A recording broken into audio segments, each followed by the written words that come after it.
attention, please? May I have your attention, please? Shabbat Shalom, everyone. My name is future priest Eber Hawkins, and I would like to serve you forever as a priest starting very soon.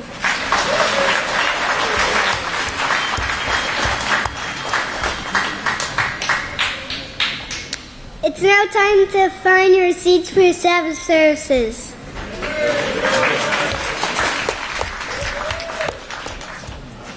Shabbat Shalom, everyone. My name is future priest Barzan, and I'd like to serve forever as a priest starting very soon. It's my great privilege and honor to present to you the future priest and priestess now entering the sanctuary.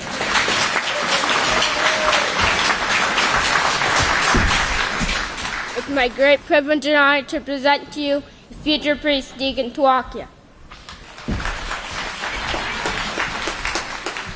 Shabbat Shalom, everyone. You may be seated. May the peace of Yahweh be with each and every one of you. Now, today I'm going to be talking about war will not bring peace. No matter how you say it or how it's done, war will not bring peace. There's no way. And I'm going to use an example. It's with the Iraq War. This is an article I'm going to be reading from an article on NBC News. And it said, 10 years on the war on Iraq. Did the invasion bring hope and progress to millions as President Bush had vowed back in 2001? Because if you remember, this all started out whenever the Twin Towers fell. It starts out by saying, when this article was written, it was on the 10th anniversary from the start of the Iraqi war. And it says, when the administration of President George W. Bush planned the invasion of Iraq, hopes ran high that the massive development of troops and money wouldn't just result in toppling the toppling of Saddam Hussein. The United States would help create a country that stood as an example to others. So that was their goal, to create a country that stood as an example to others. President Bush, he said he announced military operations to disarm Iraq, to free its people, and to defend the world from grave danger. He also said a liberated Iraq can show the power of freedom to transform that vital region by bringing hope and progress to lives of millions. But let's read what is actually occurring in Iraq at this time, or what has occurred in the past 11 years.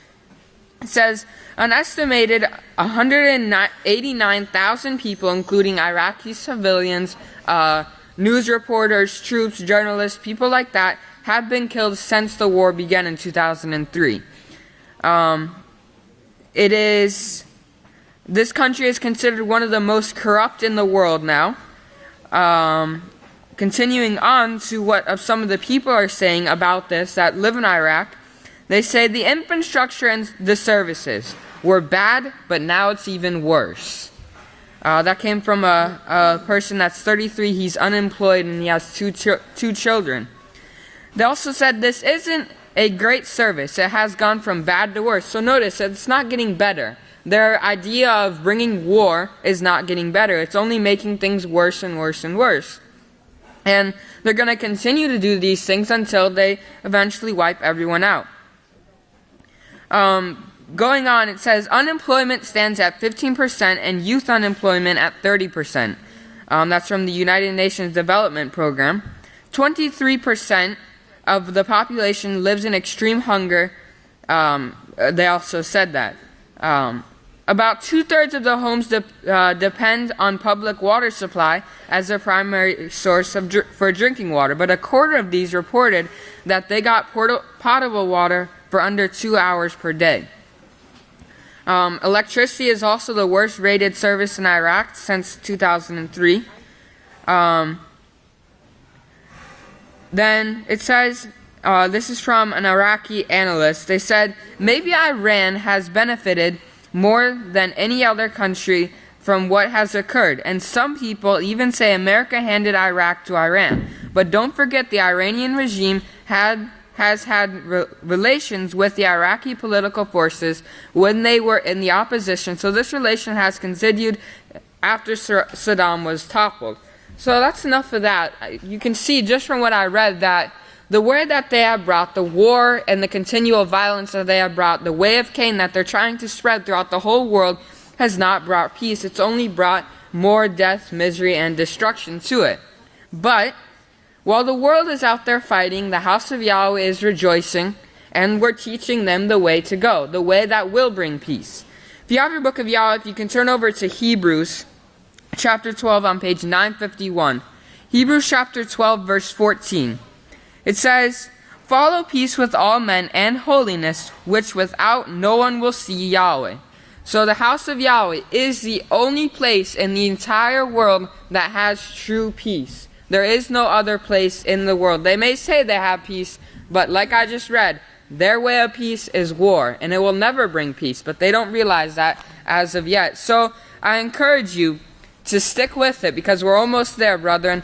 We're almost there. So stick with it. And with that, if you all please stand.